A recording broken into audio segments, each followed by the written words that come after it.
पूज्य गुरुदेव के पावन चरणों में भाव भरा वंदन। पूज्य मुनि श्री जिनेश कुमार जी एवं सहवर्ती साधु वंद के श्री चरणों में सहभक्ति वंदना। पूज्य मुनिवर, आज आपकी चरण धूलि पाकर ये आंगन धन्य हुआ है। बच्छौत परिवार की ओर से मैं आपकी विशेष कृपा के लिए हृदय से स्वागत करता हूँ और कृतज्ञता ज्ञापित करता हूँ।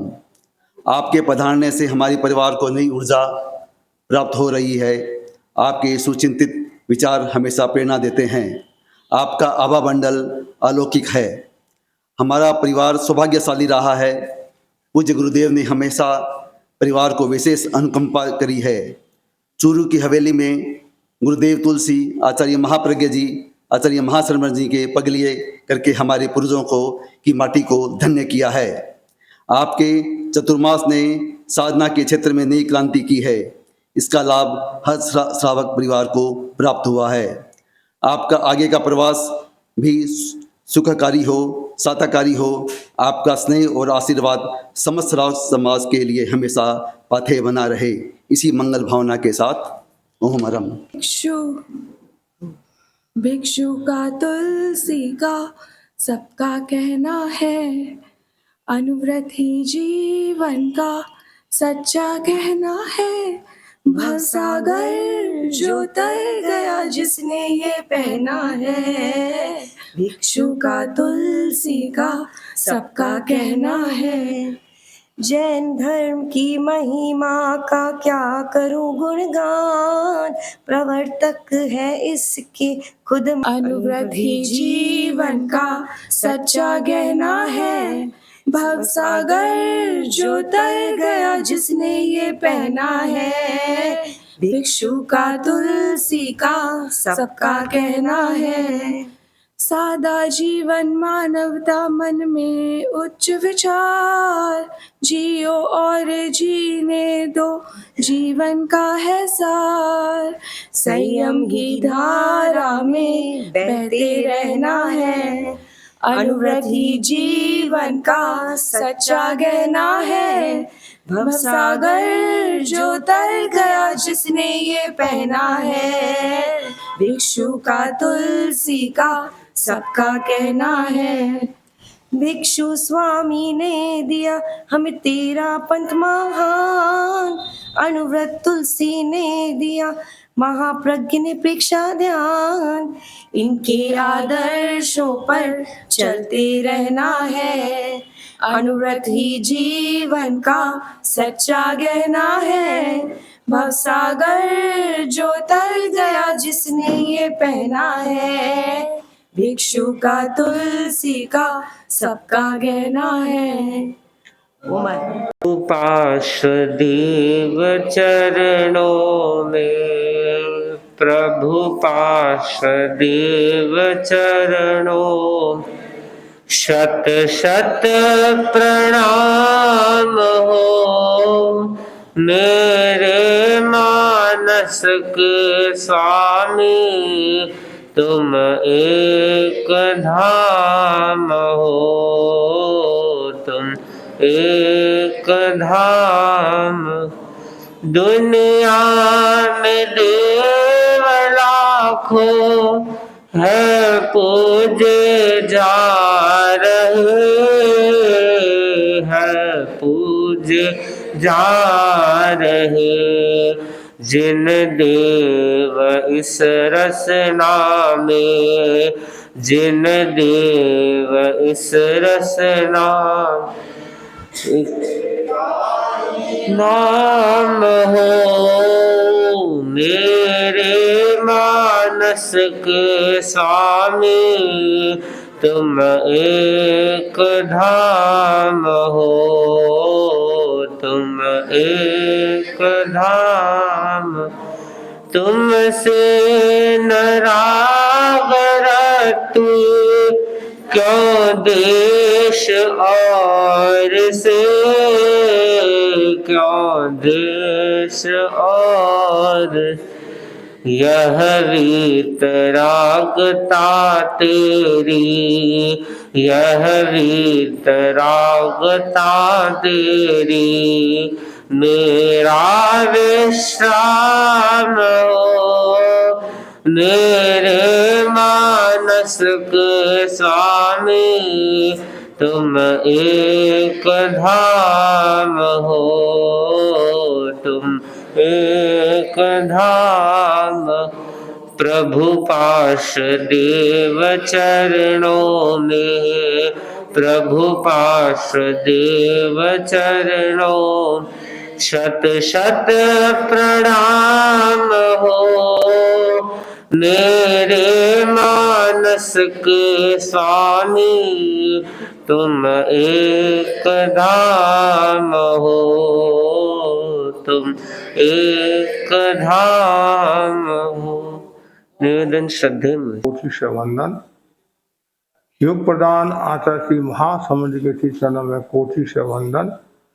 मुनिवृंद, उपास्थित धर्म प्रेमी भाई और बहनों, दैनिक प्रवचन के अंतर्गत आज का विषय है आत्म विकास के सूत्र। प्रभु महावीर की वाणी है, जन्म दुखम जरा दुखम रोगाय मरणार्य अहो दुखो ये संसारो जत किसंती जंतव। भगवान महावीर ने कहा जन्म दुख है, जरा दुख है, रोग दुख है और मरण दुख है। पूरा संसार दुख की भट्टी में जल रहा है। पूरा संसार दुखों का घर है, क्लेशों का घर है, असमाधि का घर है। उसे निजात पाने का, छुटकारा पाने का एकमात्र आधार है धर्म। जो व्यक्ति धर्म की आराधना करता है वही व्यक्ति आत्मा का विकास कर सकता है। धर्म की आराधना के बिना, धर्म की साधना के बिना, धर्म को समझे बिना व्यक्ति आत्मा की आराधना नहीं कर सकता है, आत्मा का विकास नहीं कर सकता है। जैन दर्शन आत्मवाद को मानता है। अतीत में भी आत्मा थी, वर्तमान में भी है और भविष्य में भी रहेगी। आत्मा शाश्वत है, शरीर बदलता है, पर्याय है, बदलती रहती है। उत्पाद व द्रव्य की जो हम बात करते हैं तो आत्मा हमारी शाश्वत है। तो आत्मा का यदि विकास करना है और आत्मा को परम तत्व पर ले जाना है, अर्थात जन्म मरण की परंपरा से मुक्त होना है, तो निरंतर आत्मा की आराधना करो, धर्म की आराधना करो। और आत्म विकास के 3 सूत्र है, संयम, समता, सादगी। जो व्यक्ति संयम की साधना करता है, गुरुदेव तुलसी ने अनुव्रत आंदोलन का सूत्रपात किया और अनुव्रत का मूल उद्घोष क्या है? संयम में खलु जीवनम, संयम ही जीवन है। आज जो सारी दुनिया अशांत है, जो युद्ध हो रहे हैं, शस्त्रों का जो निर्माण हो रहा है, विध्वंसनकारी प्रवृत्तियां जो बढ़ रही है, इनके मूल में कारण क्या है? असंयम। जिस दिन व्यक्ति के भीतर में संयम का भाव आ जाएगा, वो कभी भी सत्ता, धन, वैभव के उन्माद में अपराध नहीं करेगा, हिंसा नहीं करेगा सामान्यतः। इसलिए जीवन में संयम जरूरी है। हर प्रवृत्ति में संयम होना चाहिए। कभी भी असंयम का भाव मन में नहीं आए। असंयम का मन में भाव आया कषाय बढ़ेगा, वासना बढ़ेगी, कामना बढ़ेगी और व्यक्ति गलत रास्ते की ओर भी जा सकता है, अपराध और हिंसा की ओर भी बढ़ सकता है। यदि आत्मा का विकास करना है तो सबसे पहले ज्ञानी जन कहते हैं संयम की साधना करो। और गुरुदेव तुलसी ने बहुत सुंदर नारा दिया, निष्पक्ष शासन फिर अनुशासन। संयम का क्या अर्थ है? संयम का एक अर्थ है निष्पक्ष शासन फिर अनुशासन, सेल्फ कंट्रोल, आत्म नियंत्रण। और संयम का एक अर्थ है इंद्रिय और मन को वश में करना। और तत्व की भाषा में संयम का अर्थ है तद्विरति संयम है। जो पांच आश्रव से उपरत हो गया है, मिथ्यात्व, अव्रत, प्रमाद, कषाय, अशुभ योग आदि से इसे उपरत हो गया है, तो समझना चाहिए आपके भीतर में संयम का भाव आ गया है। और जिसके जीवन में संयम बोलता है तो समझना चाहिए एक तरह से वह वीतरागता की साधना करा है। और वीतरागता की वानगी भी कह सकते हैं, नमूना। यदि आपके जीवन में संयम है, आपका आवामंडल निर्मल होगा, आपके आसपास का वातावरण पवित्र होगा और सब लोग आपके अनुकूल रहेंगे। क्यों?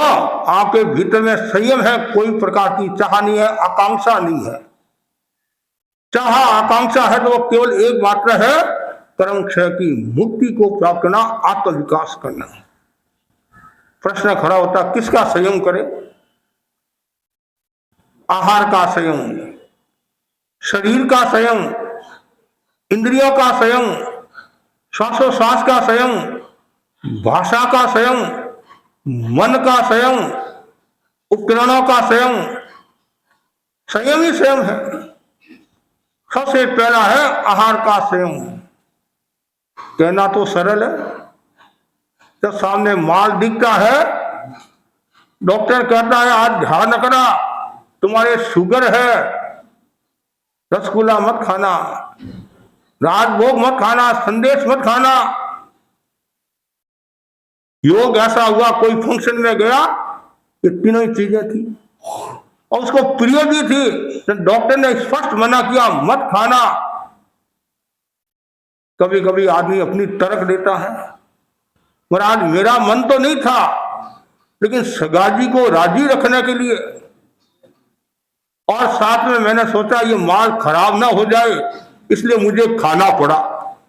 अरे पेट तो तुम्हारा है, पेट तो तुम्हारा नहीं, माल पराया है तो पेट तो तुम्हारा है। लेकिन व्यक्ति की जो मनोवृत्ति है बड़ी खतरनाक होती है। यह मनोवृत्ति व्यक्ति को असंयम की ओर ले जाती है और असंयम से नाना प्रकार की व्याधियां पैदा होती है और असंयम के कारण व्यक्ति दुर्गति को प्राप्त होता है। वर्तमान का युग असंयम का भी एक दृष्टि से कह सकते हैं। चारों ओर असंयम की बात। विवाह शादी में हम देखते हैं कितना आडंबर, कितना प्रदर्शन, और लोग क्या तर्क देते, महाराज एक ही तो बेटा है, खर्चा करने दो। अरे उसमें भी विवेक की आवश्यकता है। जैन संस्कृति के अनुरूप कार्य होना चाहिए। एक तरफ तो आप कहते हैं मैं जैन हूं और दूसरी तरफ आप जैन धर्म के बारे में, जैन धर्म का नुकसान पहुंचा रहे हैं, संस्कृति को नीचे की ओर ले जा रहे हैं। आप अपनी संस्कृति के प्रति आस्था होनी चाहिए। भगवान ने जो बातें बताई हैं बातों में विश्वास होना चाहिए। और जो भगवान महावीर की आज्ञा का पालन करता है, जिन शासन की आज्ञा का पालन करता है, गुरु की आज्ञा का पालन करता है, गुरु ने कह दिया कि मुझे सादा जीवन जीना है तो मुझे सादा जीवन ही जीना है। एक दिन सब कुछ जाना है। आप यदि आप भोग का जीवन, प्रदर्शन का, आडंबर का जीवन जियोगे, अनावश्यक खर्चा करोगे, पैसा का दुरुपयोग करोगे, उसका क्या परिणाम आएगा आप सब जानते हैं, मुझे बताने की आवश्यकता नहीं है। लोग तो राजी हो जाएंगे, लोग तो बड़े होशियार होते हैं। कुत्ते को कहते हैं भुस और चोर को कहते हैं गुस्स। खर्चा कोई करता है तो भी क्या कहते हैं महाराज, क्या जमाना आया, कितना अनावश्यक खर्चा करा है, और नहीं खर्चा करता है महाराज देखो कितना कंजूस है, करोड़ों की संपत्ति है, 5 रुपये भी ये खर्च नहीं करता है। लोग क्या कहेंगे उसकी चिंता नहीं करना है, भगवान ने क्या कहा है, गुरु ने क्या कहा है और मेरी आत्मा क्या कह रही है, वो उस पर मुझे ध्यान देना है। मुझे मेरे जीवन को सफल बनाना है, आत्मा का विकास करना है, न कि मुझे दुर्गति में जाना है। कितना सुंदर का है आगम कान है, खंड सुख का बहु काल दुखा, क्षणिक सुख के खातिर अनंत काल के दुख को निमंत्रण मत दो। आज जो विवाह से पहले जो कार्यक्रम होते हैं, जो हम सुनते हैं, हमारे रोंगटे खड़े हो जाते हैं, कहाँ हमारा समाज जा रहा है। कभी कल्पना की हमारे जैन समाज की यह दशा होगी। आज जैन समाज इतना महान है, लेकिन आज वर्तमान में हम देखते हैं और दूसरे लोग कहने लगे महाराज आपके लोग क्या करते हैं। इस पर चिंतन की आवश्यकता है, और जिस दिन आपके भीतर में यह संयम का भाव आ जाएगा तो समझना चाहिए आत्मा का विकास शुरू हो गया है। तो आहार का संयम, जितना ज्यादा आहार का संयम होगा उतना ही व्यक्ति का विकास होगा। फंक्शन में 100 आइटम 200 आइटम और एक साथ में फिर ले लेते हैं, खा नहीं सकते हैं और जूठा छोड़कर और आते हैं, कितना पाप। और वो क्या सोचते हैं मेरा माल थोड़ा ही उनका माल है। कल तुम्हारे घर में शादी होगी, तुम्हारे घर में फंक्शन होगा, तब पता चलेगा तो क्या बोलेगा कि ये भूखा मरता आया था और ऐसा करके गया है, तो ऐसे बोला। तुम्हारे बारे में कोई बोलेंगे तो क्या होगा।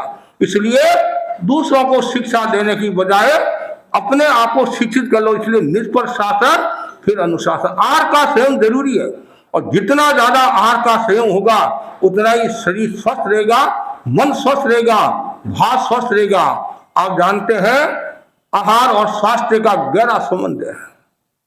जैसा अन्न वैसा मन, कहते नहीं, जैसा खाए अन्न वैसा होए मन, जैसा पिए पानी वैसी होए पानी। आप जैसा भोजन करोगे वैसा ही आपका व्यवहार हो जाएगा। न्यूरोट्रांसमीटर कहते नहीं, जैसा आप आहार करते हैं वैसा ही आपका व्यवहार हो जाएगा। और व्यवहार अच्छा भी होता है और खराब भी होता है। आहार तीनों प्रकार का होता है। सात्विक आहार भी होता है, तामसिक आहार भी होता है, राजसिक आहार भी होता है।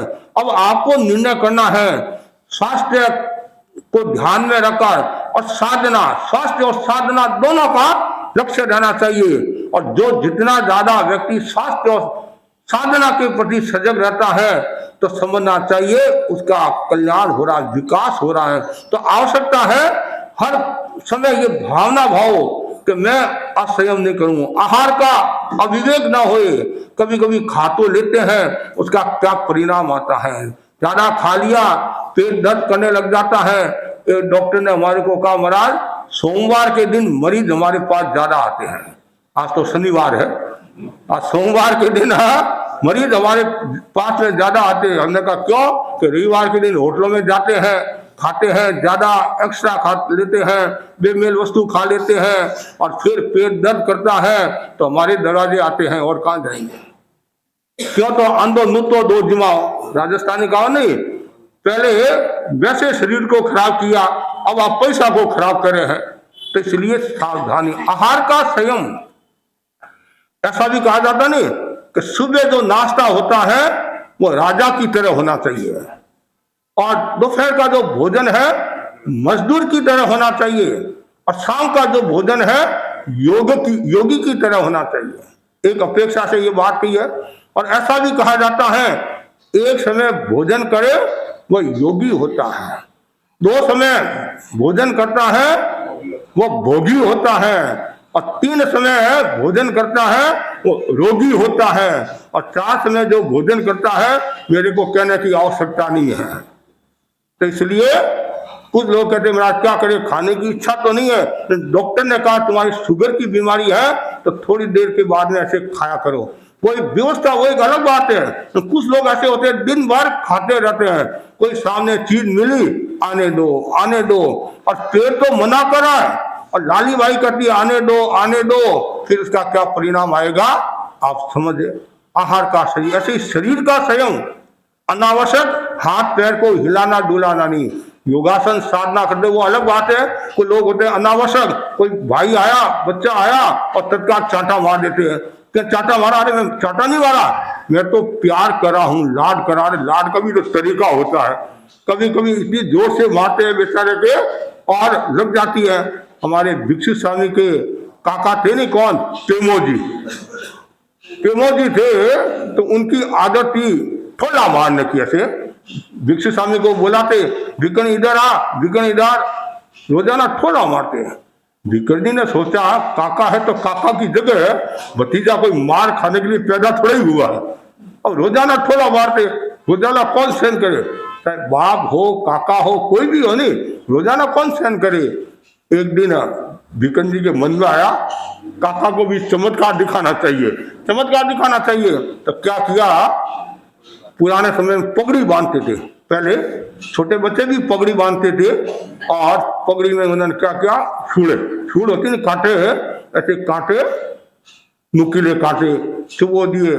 और फिर वो आया, भिकार इधर आ, हाँ काका जी आ रहा हूं, तेजी के साथ में। और काका जी ने ध्यान दिया नहीं, रोजाना का भाती है, और ठोला मारा। और मारती क्या हुआ, वो नुकीला था नहीं, वो अगला भाग वो चुप गया। अरे भतीजा क्या किया, खास बात नहीं, चमत्कार को नमस्कार, कोई खास बात नहीं है।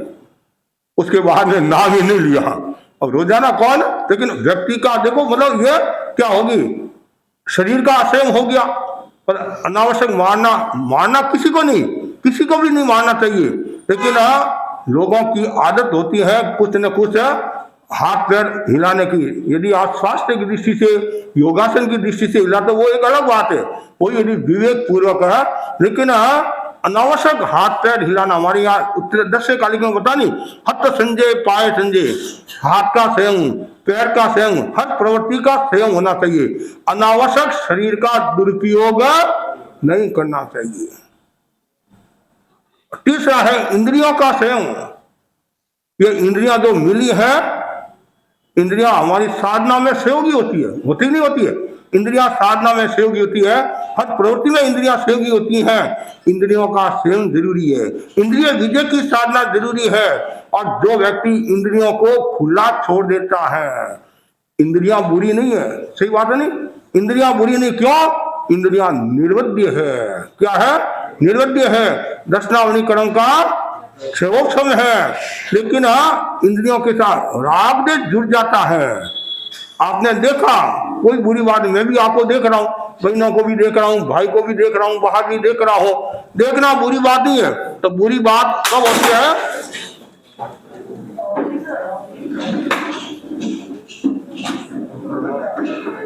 बुरी बात कब होती है, जब राग देश जुड़ जाता है। क्या जुड़ जाता है, राग देश जुड़ जाता है, तब बुरी बात होती है। राग देश कब जुड़ता है, जब भीतर में असंयम का भाव आता है, प्रतिशोध का भाव आता है, द्वेष का भाव आता है, तब मन में यह समस्या आती है। तो इंद्रियों का संयम जरूरी है। मतलब उत्तरायण सूत्र में भी कहा है और ग्रंथों में भी कहा है, इंद्रिय विजय की साधना जो करता है वो आत्मा का विकास करता है। आप किसी को भी देखो, बुरी नजर से नहीं देखना, सुनो तो दुर्भावना के साथ में नहीं सुनना, और न दुर्भावना के साथ में बोलना, और न और कोई असत प्रवृत्ति करना। खा रहे हो तो स्वाद की दृष्टि से नहीं खाना, किसी का स्पर्श करे हो विकार की दृष्टि से नहीं करना। ये बहुत जरूरी है, इंद्रियों का संयम। और जितना ज्यादा इंद्रियों का संयम होगा उतनी ही आत्मा निर्मल और पवित्र होगी। श्वासोश्वास, श्वास का भी संयम जरूरी है। आप तत्व ज्ञान में रुचि रखते होंगे और ऐसा कहा जाता है, और व्यवहार में भी आप जानते हैं, कुत्ता है, कुत्ता वो जल्दी जल्दी श्वास लेता है तो वो जल्दी मृत्यु को प्राप्त होता है। और जो देवता होते हैं, देवता का अलग अलग कैटेगरी है, अलग अलग आयुष्य है। जो उत्कृष्ट में जो सर्वासिद्ध नामक जो देवता होते हैं, सर्वासिद्ध, उनका आयुष्य कितना होता है, 33 सागर का, 33 सागर का होने, और वो 33 पक्ष के बाद में श्वास लेते हैं। कितना, 33 पक्ष के बाद है। और उनका आयुष्य भी बहुत लंबा होता है, 33 सागर का आयुष्य होता है। 33 आंकड़े का ही होता नहीं आयुष्य। तो क्यों वो उन्होंने श्वास का और भी कई बातें हैं। तो जो जितना ज्यादा श्वास का संयम करेगा और जितना कम श्वास लेगा उतना उसका शरीर भी स्वस्थ रहेगा और आनंद की अनुभूति करेगा। काछुआ होता नहीं, काछुआ होता है उसकी 125 वर्ष की आयुष्य होता है, ऐसा उम्र होती है, और वो भी श्वास का वो संयम करता है और गहरा लंबा श्वास, जैसे हम कहते हैं गहरा लंबा श्वास। अब एक कुत्ता है काछुआ, कुत्ता जल्दी जल्दी श्वास लेता है, मिट्टी को प्राप्त होता है जल्दी, लेकिन काछुआ होता है उसका आयुष्य लंबा क्यों होता है? एक तो शास्त्रकार जैसा कहते हैं वो हमें मानना है, और वो श्वास का भी उनका एक नियम होता है। तो वो बहुत इंद्रियों का संयम हमारे साधुओं के लिए भी कहा गया है कि जो साधु है वो काछुआ की तरह संयम, अंगोपांग का संयम करे, अंग उपांग का संयम करे। तो हमें इंद्रियों का संयम, श्वासोश्वास का संयम, ऐसी भाषा का संयम, ये तो बहुत जरूरी है। घर को स्वर्ग बनाने वाली कौन है? भाषा। और घर को नरक बनाने वाली कौन है? भाषा। एक तो आप कहते पधारो साहब, विराजो साहब, भोजन अर्गाओ साहब, सामने वाला व्यक्ति कितना खुश होता है। आपको नहीं कराना है, लेकिन कम से कम वचनवा दरी देता, वचन में दरी देता। क्यों वचन में? और ज्यादातर लोग मनवार के साथ ही कराते हैं, लेकिन कम से कम ये जरूर रखना चाहिए ध्यान है, कोई भी आपके द्वार आए लेकिन वाणी में मिठास होना चाहिए। मीठा बोलने से शुगर बढ़ती नहीं है, अब कड़वा बोलने से शुगर घटती नहीं है। बढ़ती है? नहीं घटती है, लेकिन उल्टा होता है, कड़वा बोलने से शुगर बढ़ती है और मीठा बोलने से शुगर कंट्रोल में रहती है। कितना सुंदर कहा है। इसलिए आवश्यकता है वाणी का संयम जरूरी है, और जितना ज्यादा वाणी का संयम होगा उतना ही आपका जीवन तेजस्वी, यशस्वी, मनस्वी होगा और आत्म विकास की दिशा में प्रस्थान करोगे। और वाणी का असंयम होता है तो नुकसान भी हो जाता है। अखबारों में हम पढ़ते हैं कोई व्यक्ति अहंकार की भाषा में बोल रहा है, गर्व की भाषा में बोल रहा है, मेरे जैसा कोई ज्ञानी नहीं है, विज्ञानी नहीं है, देखो मेरी सरकार आने दो फिर तुम्हारा मतलब क्या तुम्हारी बारह बजा दूंगा। क्यों बोलने की आवश्यकता है? क्यों बोले? क्यों असंयम पैदा करे? क्यों कर्मों का बंधन करे? क्यों वैर बढ़ाए? वैर है, कभी कभी आदमी के बोलने का विवेक नहीं होता है तो अर्थ का अनर्थ भी हो जाता है। दो पंडित एक राज्य में गए, राजा को पता चला कि दो पंडित आए हैं और ज्योतिष के जानकार है, तो राजा ने उनको निमंत्रण दिया और दोनों आए और राजा ने सामने क्या की? हथेली। हाँ, तो मेरी हस्तरेखा क्या बोलती है? उनमें एक पंडित समझदार था और एक पंडित उतावड़ा था। एक गंभीर था, एक उतावड़ा था। तो उतावड़ा पंडित था, उसने सोचा कि मेरा भैरा ये पहले नहीं बता दे, यदि ये पहले बता देगा तो मेरे को इनाम कम मिलेगा। आदमी सब अपना साथ देखता है और तत्काल वो बोला, राजन आपकी हस्तरेखा कहती है आपके देखते देखते पूरा परिवार मर जाएगा, मृत्यु को प्राप्त हो जाएगा। जैसे ये कहा, राजा को आया गुस्सा, नारायण कहीं का ऐसा बोलता है, अब इसको खत्म कराऊं। तो दूसरा पंडित था, उसने सोचा आप डूबन तो पांडियो ले डूबे जजमान, खुद तो डूबेगा मेरे को और डूबेगा। राजन मेरी भी बात सुनो, क्या बोलता है तू? अब जब आदमी को ऐसा बोलता है तो गुस्सा आना स्वाभाविक है, मन में फिर न जाने कितनी कल्पनाएं आ जाती है। राजन बोला क्या बोलता है? तो वो बोला, पंडित बोला, राजन आपकी हस्तरेखा बोलती है आप अपने परिवार में दीर्घजीवी होंगे। क्या कहा? दीर्घजीवी होंगे। जैसे ये कहा राजा खुश हुआ, मोतियों से लग गया। क्या फर्क पड़ा? तो दीर्घजीवी होगा, कोई कोई तो सामने जाने की संभावना रहती है। सब मरुदेवा माता नहीं होते तो 65,000 पीढ़ियों तक किसी को मरते हुए नहीं देखा। कितना? 65,000 पीढ़ियों तक किसी को मरते हुए नहीं देखा। लेकिन ऐसा परिवार तो नहीं के बराबर वर्तमान में तो कोई है ही नहीं है। ये तो उस समय की बात है, भाग्यशाली नहीं थी। और आज तो दादी के सामने पोता जा रहा है, माँ के सामने बेटा जा रहा है, देखते ही है। तो जैसे ये कहा राजा खुश हो गया और मोतियों से लद दिया। लेकिन अंतर क्या? बात तो वही थी, कहने का तरीका अलग था। कोई कहता फरिश्ता, कोई कहता जरक और थारी मारी बात में इतना ही फर्क है। एक व्यक्ति कहता है स्वर्गवास हो गया है और एक व्यक्ति कहता है पापो कटियो। एक व्यक्ति कहता है पधारो साहब, विराजो साहब, भोजन आर्गाओ साहब। एक व्यक्ति कहता है कि कठू आ गयो, छाती कूटो, मैं खुद तो भूखो मरूं और आकर खड़ा हो गया। ये आपको बोलने की क्या आवश्यकता है? इसलिए वाणी का संयम जरूरी है। आप व्यापार में भी देखो, यदि वाणी का संयम है, बोली में मिठास है, बोली में प्रेम का भाव है, स्वाद का भाव है, तो 2 पैसा की कमाई देकर ग्राहक जाएगा। एक युवक ने मुझे बताया कि महाराज मेरा भाई है, वो माल खरीदने में होशियार है, बेचने में होशियार नहीं है। मैंने कहा क्यों? तो गुस्सा कर लेता है। तो मां मैं बैठता हूं, मैं गुस्सा नहीं करता हूं और मैं उसको पटा देता हूं और हमारा काम हो जाता है।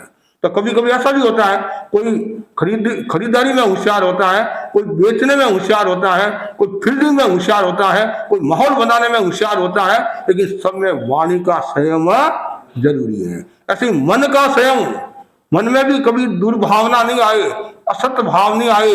मन में दुर्भावना आई, असत भाव आया तो नेगेटिव भाव होगा, असत भावधारा होगी, अशुद्ध भाव होंगे और व्यक्ति मरकर दुर्गति में जाएगा। हमारा सिद्धांत क्या कहता है कि जिस रेशा में मृत्यु को प्राप्त होता है और उसी रेशा में जन्म लेता है। यदि आप असत भावधारा में हो तो फिर वैसा रूप होगा और सत भावधारा में हो तो वैसा रूप रहेगा। इसलिए हम बार बार क्या कहते हैं, मरते समय परिणाम अच्छे रहना चाहिए और मरते समय कोई भी उसके सामने संसार की राग देश बढ़ाने वाली बात नहीं करनी चाहिए। क्यों? अब वो आपको छोड़कर जा रहा है, उसकी गति सुगति हो, ये भावना सबको होनी चाहिए। तो मन का संयम और ऐसे ही उपकरणों का भी संयम होना चाहिए, पदार्थ का भी संयम होना चाहिए। और हमारे 10 कार्य सूत्र में क्या कहा है?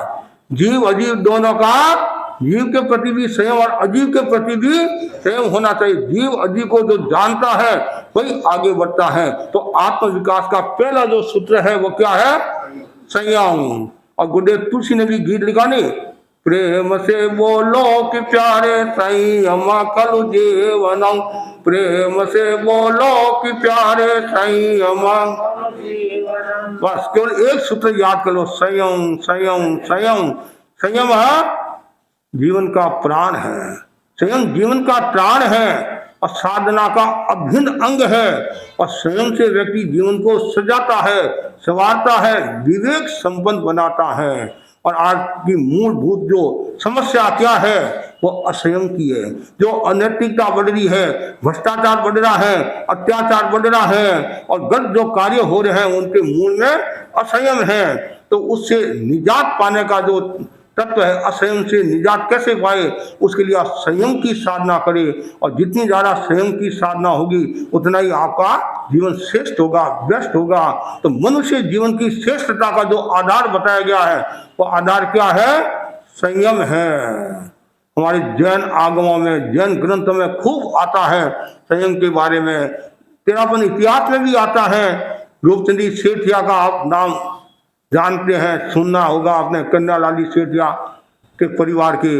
तो उनके जीवन में कितना संयम था। 45 तोड़ा स्नान में, कितना पानी? केवल 45 तोड़ा। और आज अब हाथ धोते हैं उनमें कभी कभी आधा लीटर 1 लीटर चला जाता है। और स्नान करने के लिए बैठते हैं तो फिर पूछो ही बात। और कभी कभी तो बाथरूम में चले जाते हैं तो 2 घंटा 3 घंटा बाहर ही नहीं आते हैं। एक दादी ने कहा मेरे पोते की बहू को समझाओ महाराज, बाथरूम में चली जाती है तो 3 घंटे तक नहीं आती है। वहां कोई कुछ करी होगी, ध्यान साधना करी होगी और कुछ करी होगी। अब बोलो आप, कल भी एक परिवार आया था, माँ बोली महाराज मेरे बेटे को समझाओ, 2 घंटा तक बाथरूम में बैठा रहता है। क्या करता है? कितना पानी गिराता है, कितना असंयम। एक पानी की बूंद में असंख्य जीव होते हैं। और ऐसा कहा जाता है आगे जो युद्ध होगा वो किसके लिए होगा? पानी के लिए होगा। आपको महसूस नहीं होता, क्यों? आपके तो गंगा पास में है, पानी की कमी नहीं है। लेकिन जहां पानी नहीं है वहां पूछो। राजस्थान के कुछ क्षेत्रों में देखो, आप महाराष्ट्र के कुछ क्षेत्रों में देखो और क्षेत्रों में देखो, पानी का कितना अकाल है। कभी कभी पानी को लेकर झगड़ा हो जाता है, समस्या हो जाती है। इसलिए पानी का संयम भी जरूरी है। और मैं तो कहता हूं कि जो व्यक्ति पानी का असंयम करता है, पानी ज्यादा गिराता है, तो क्या होगी? गंदगी होगी। गंदगी होगी तो कीचड़ होगा, कीचड़ होगा तो क्या होगा? मलेरिया होगा, मच्छर आएंगे, मच्छर आएंगे तो मलेरिया होगा, मलेरिया होगा तो फिर डॉक्टर के जाना पड़ेगा, डॉक्टर के तो फीस चुकाना पड़ेगा, फीस के लिए धन कमाना पड़ेगा और उसके लिए असंयम करना पड़ेगा, अनैतिकता बेईमानी करनी पड़ेगी। मतलब कितना ये मतलब बताया गया है। तो यदि आप संयम रखोगे तो कोई समस्या नहीं। अभी भाई ने गीत गाने, सादा जीवन है, हाँ बात सादा जीवन। और आप प्रार्थना में भी सुबह बोलते हैं, सादा जीवन, बड़े जोश के साथ बोलते हैं, सादा जीवन उच्च विचार मानव जीवन का श्रृंगार। और जैसे बाहर निकलते हैं फिर वो जोश ठंडा पड़ जाता है, ठंडा पड़ जाता है। लेकिन हमेशा भावना सादा जीवन हो, सादगी में जीवन हो। और जितना सादगी में जीवन होगा, संयम होगा, तो आपके जीवन में सादगी का भाव भी होगा। और जितनी ज्यादा सादगी होगी और उतना ही आपका जीवन अच्छा होगा। और सादगी और संयम दोनों है तो फिर समता का भाव भी रहेगा। संयम, समता, सादगी, तो समता भी जरूरी है। आत्म विकास की साधना में समता बड़ा सहायक है, समता की साधना बड़ी सहायक है। और भगवान महावीर ने कहा है, समया धम्म मुदा हरे, समता में धर्म है, विषमता में धर्म नहीं है। और जितनी ज्यादा समता होगी, आप उपवास करते हैं, बेला करते हैं, मांस खमन करते हैं, सब कुछ करते हैं कि बड़ा बहुत बड़ा तपस्वी है, लेकिन उस तपस्या का भी अपना मूल्य है और करनी ही चाहिए। और यदि कोई पूछे सबसे बड़ी तपस्या क्या है? समता की साधना। सबसे बड़ी तपस्या क्या है? समता की साधना। और तपस्या करते हो, तपस्या में गुस्सा करते हो, तो फिर जितना प्रभाव पड़ना चाहिए उतना प्रभाव पड़ेगा क्या? इसलिए समता जरूरी है। मुझे तुलसी जी फरमाते थे, आचार्य महाप्रकृति भी फरमाते थे, जिसके जीवन में जितनी ज्यादा समता है उतना ही विकास है। आचार्य महासमुद्र जी को देखो, जिनमें कितनी समता है, हर समय चेहरे पर प्रसन्नता का भाव। आज सुबह से लेकर शाम तक कितना श्रम करा रहे हैं, कितनी मेहनत करा रहे हैं, तो जीवन में कितनी सादगी है, कितना संयम है। और सादगी और संयम के कारण कितनी समता, गजब की, ये सीखने जैसी है। और आज थोड़ा सा कुछ हो जाता है, तत्काल नाराज हो जाते हैं, अधीर हो जाते हैं। और गुरुदेव को दिन में 100 बार कभी मंगल पाठ सुनाना पड़ता है। और या 5 बार सुना दे तो कभी मन में आ जाता है, लेकिन धन्य है गुरु को, क्यों? उनके जीवन में संयम है, सादगी है, समता है। ये 3 सूत्र जिनके जीवन में होते हैं वो आत्मा का विकास करता है, आत्मा का कल्याण करता है। तो हमेशा भावना भाव कि मेरे जीवन में संयम का विकास हो। जितना ज्यादा संयम होगा उतना ही आपका विकास होगा। और हम 10 एकाधिक सूत्र में कहा नहीं, धम्मो मंगल मुक्तितम अहिंसा संयमो तो देवावी तंग नमन संति जस धम्मे श्यामणो। कितना सुंदर कहा है, धर्म उत्कृष्ट मंगल है, अहिंसा संयम तप धर्म के लक्षण है। और जिनका मन धर्म में रमा रहता है उसे देवता भी नमस्कार करते हैं। तो अब देखो कितनी सुंदर है। धर्म का लक्षण एक क्या है? संयम है, संयम है और अहिंसा है और तप है। ये सब संयम, समता, सादगी के साथ जुड़े हुए हैं। अहिंसा का विकास कब होगा? जब आपके भीतर में संयम होगा तब अहिंसा का विकास होगा। आपके भीतर में सादगी होगी तब अहिंसा का विकास होगा। और आपके भीतर में जब समता होगी तब अहिंसा का विकास होगा। और जिसके जीवन में संयम है तो देवता भी उसकी सेवा करते हैं। देवता, संयमी मुनियों की देवता सेवा करते कि नहीं करते हैं? जो संयमी मुनि है, त्यागी है, आत्मार्थी है, उनकी ही सेवा में देवता रहते हैं।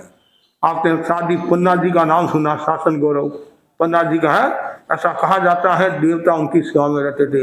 हमारे संत मुनि पृथ्वीराज जी स्वामी उदयपुर के संत, गंगा शहर में उनका स्वर्गवास हुआ था और उनकी सेवा में देवता रहते थे। आचार्य की सेवा में तो देवता रहते ही है, लेकिन संत सत्या की सेवा में भी देवता रहते हैं। तो देवता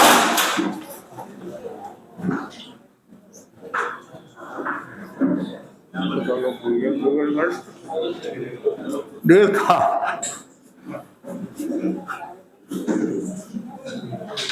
तो इसलिए हमेशा यह साधना करनी चाहिए और भावना भानी चाहिए कि मेरे जीवन में त्याग का विकास हो, संयम का विकास हो, सादगी का विकास हो और समता का विकास हो। और जितना ज़्यादा विकास होगा उतनी ही आत्मा का कल्याण होगा। तो इसलिए जरूरी है ये संयम, समता, सादगी की साधना करें।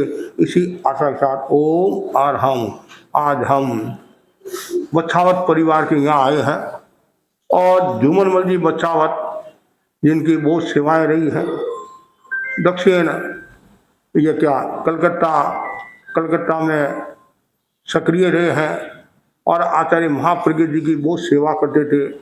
और आचार्य महाप्रज्ञ जी के तो काफ़ी निकट थे और आचार्य महाप्रज्ञ जी झूमरमल जी की बात को अधिमान भी देते थे, उनकी बात सुनते भी थे। और आज उनके जो पुत्र है राजेंद्र जी, सुरेंद्र जी और महेंद्र जी, सब राजेंद्र, सुरेंद्र, महेंद्र, पीछे क्या है सब इंद्र है, सब इंद्र है, हाँ नहीं इंद्र है। तो तीनों ये भाइयों का परिवार और हमारे संपर्क में भी है। और पिछली बार भी हम इनके यहाँ ऊपर रुके थे और पिछली बार एक दिन रुके थे। इस बार क्या महंगाई का जमाना है तो कम रुकना चाहिए, लेकिन इनकी भावना को देखते हुए और इन्होंने तो कहा और 3 दिन 4 दिन हमारे महेंद्र जी वो आए थे कि और भी ज़्यादा रुको। एक भाई सुरेंद्र जी के घर से भी आए थे, तो लेकिन आपकी भावना को ध्यान में रखते हुए तो हम आज और कल, और राजेंद्र बाबू की भावना भी थी कि शनिवार रविवार का हमारे यहाँ प्रवचन हो, तो सहज इनके शनिवार रविवार का प्रवचन हो गया। और ये जो तीनों भाई है सक्रिय है, ये एक तो इनका 13 का ग्रुप है 13 और एक 21 का ग्रुप है, हाँ 13 और 21। और आपका कौन सा ग्रुप है? तो ये भी एक और अच्छी बात है। मतलब ग्रुप का भी अपना मूल्य होता है, मित्रता का भी अपना मूल्य होता है, सुख दुख की भी बात हो जाती है, संग की भी बात हो जाती है, आचरण की सेवा हो जाती है। और साथ में बेटा एक तो दीपक है, प्रकाश, आलोक और दीपक, 3 हैं। और इतने दिन तक हम बेटे के ससुराल में थे, अब बेटी जी के बेटी के ससुराल में आ गए हैं। और बहनों के भाइयों की लगन बनी रहे, खूब शासन की प्रभावना करते रहो, संघ से जुड़े हुए रहो, खूब संघ की सेवा करो, आचार्यों की दृष्टि की आराधना करते जाओ और सबके प्रति खूब आध्यात्मिक मंगल कामना। और टोलीगंज में भी आपकी स्कूल है, टोलीगंज में वहाँ भी साउथ सिटी, वहाँ भी अनुव्रत का हमने कार्यक्रम किया था। और अभी भी आपने भावना भाई है कि वहाँ पधारना, अरवाना के लिए भी आपने कहा, उधर भी आप पधारो। तो ठीक है, जैसा अवसर होगा। अभी तो मूल घर में आ गए, मतलब जहाँ रहते हैं मूल, मतलब जहाँ ऐसे मूल घर तो हमारी आत्मा है, मूल घर तो आत्मा है। ये तो व्यवहार की दृष्टि से भाई ये मूल घर है या खुद का घर है या किराए का घर है, लेकिन मूल हमें आत्मा में रहना है। और आत्मा में रहने के लिए संयम, समता, सादगी की साधना करते रहे, इसी आशा से ओम।